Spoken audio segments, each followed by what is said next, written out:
Actress Alia Bhatt smile లో ఒక subtle glow and కొంచెం సిమెట్రీ యాడ్ అయింది. మీరు నోటీస్ చేశారా? తన ప్రీవియస్ ఫోటోగ్రాఫ్స్ తో కంపేర్ చేస్తే చిన్న డిఫరెన్స్ క్లియర్ గా తెలుస్తుంది. ముందు ఒక సైడ్ ఫ్రంట్ టూత్ కొంచెం అవుట్వర్డ్ గా ఉండేది, తన షేడ్ కూడా కొంచెం yellowish గా ఉండేది. బట్ ఇప్పుడు తన స్మైల్ చాలా బ్యాలెన్స్డ్ గా and at the same time చాలా కెమెరా ఫ్రెండ్లీగా కూడా కనిపిస్తుంది.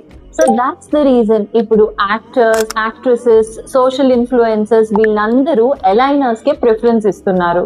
ఇన్ఫాక్ట్ మీ రెగ్యులర్ టూత్ పాలిషింగ్ సెషన్స్ కూడా టీత్ ని చాలా స్మూత్ గా అండ్ గ్లాసీగా కనిపించడానికి చాలా ఎఫెక్టివ్ గా ఉంటాయి. అలైనర్ ట్రీట్మెంట్ పూర్తయ్యాక మీ స్మైల్ బ్రైటన్ చేసుకోవడానికి టీత్ వైటనింగ్ సెషన్స్ కూడా అటెండ్ అయ్యారనుకోండి, ఇంకా బెటర్ గా బ్యూటిఫుల్ గా కనిపిస్తారు. సో ఫైనల్ కిక్కర్ ఏంటి అంటే కొంచెం స్మైల్ కరెక్షన్ కూడా కెమెరాలో మీ లుక్ ని పర్ఫెక్ట్ గా ఫర్ ఎవర్ మార్చేస్తుంది.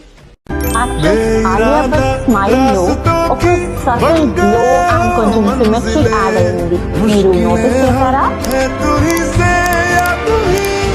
తన ప్రీవియస్ ఫోటోగ్రాఫ్స్ తో కంపేర్ చేస్తే చిన్న డిఫరెన్స్ క్లియర్ గా తెలుస్తుంది. ముందు ఒక సైడ్ ఫ్రంట్ టూత్ కొంచెం అవుట్వర్డ్ గా ఉండేది, తన షేడ్ కూడా కొంచెం yellowish గా ఉండేది.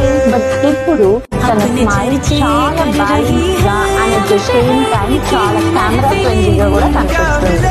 సో దాట్స్ ద రీజన్ ఇప్పుడు యాక్టర్స్, యాక్ట్రెసెస్, సోషల్ ఇన్ఫ్లుయెన్సర్స్ వీళ్ళందరూ అలైనర్స్ కి ప్రిఫరెన్స్ ఇస్తున్నారు. ఇన్ఫాక్ట్ మీ రెగ్యులర్ టూత్ పాలిషింగ్ సెషన్స్ కూడా టీత్ ని చాలా స్మూత్ గా అండ్ గ్లాసీగా కనిపించడానికి చాలా ఎఫెక్టివ్ గా ఉంటాయి.